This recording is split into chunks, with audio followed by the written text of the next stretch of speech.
your companies have had incredible, PR value out of these heroics for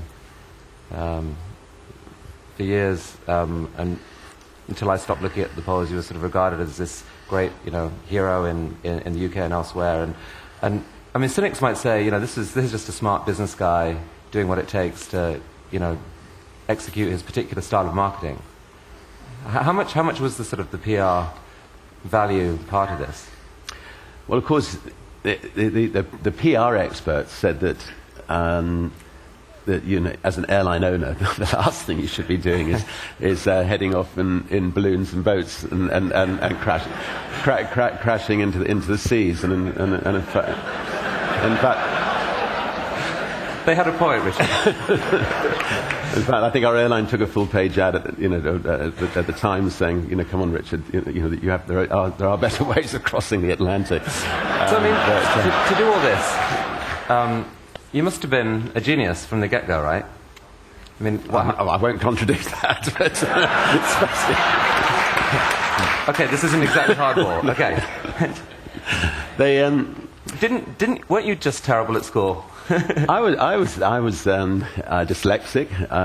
I had no understanding of schoolwork whatsoever. I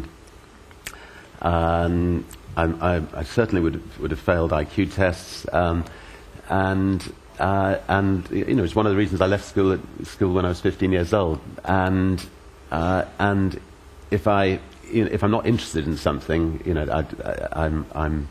I don't grasp it. As somebody who's dyslexic, you also have some quite bizarre situations. I mean, for instance, I've had to, I've been running the largest group of private companies in Europe, but haven't been able to know the difference between net and gross. And so the board meetings have been fascinating. And so, is that good news or bad news? And generally people would say, oh, well, that's bad news. But just to clarify, the $25 billion is gross, right? That's gross. Well, I hope it's net, actually, having finally... I've got it right. No, trust me, it's gross. No, when So when I turned 50, somebody took me outside the boardroom and said, "Look, Richard, let me draw on a diagram. Here's a net in the sea, and the fish have been pulled from the sea into this net, and that's the profits you've got left over in this little net, and everything else is I finally worked it all out." So.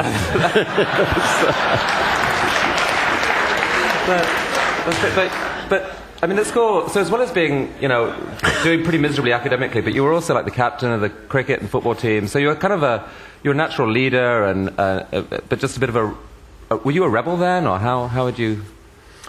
Yeah, I think I was a bit of a maverick, but I was fortunately good at sport, and so that at least I had something to excel at still. And some bizarre things happened just earlier in your life. I mean, there's a story about your mother allegedly dumping you in a field aged 4 and saying, "Okay, walk home." And did this really happen? I mean, she was, she felt that we needed to stand on our own 2 feet from an early age. So she did things to us which now she'd be arrested for. Such as pushing us out of the car and telling us to find our own way to Granny's about 5 miles before we actually got there, and making us go on wonderful long bike rides, and we're never allowed to watch television. But is there a risk here? I mean, there's a lot of people in the room who are wealthy, and they've got kids, and we've got this dilemma about how you bring them up. I mean, do you look at the current generation of kids coming up and thinking they're too coddled, they don't know what they've got, we're going to raise a generation of privileged? No, I think if you're bringing up kids, you just want to smother them with love and praise and enthusiasm and. So I don't think you can mollycoddle your kids too much, really. You didn't turn out too bad, I have to say. Your headmaster said to you, I mean, he found you kind of an enigma at your school. He said, "You're either going to be a millionaire or go to prison, and I'm not sure which." Which of those happened first? Well, I've done both. I think I went to prison first. I was actually prosecuted under 2 quite ancient acts in the UK. I was prosecuted under the 1889 Venereal Diseases Act and the 1916 Indecent Advertisement Act. On the first occasion for mentioning the word venereal disease in public, which we had a centre where we would help young people who had problems, and one of the problems young people have is venereal disease. And there's an ancient law that says you can't actually mention the word venereal disease or print it in public.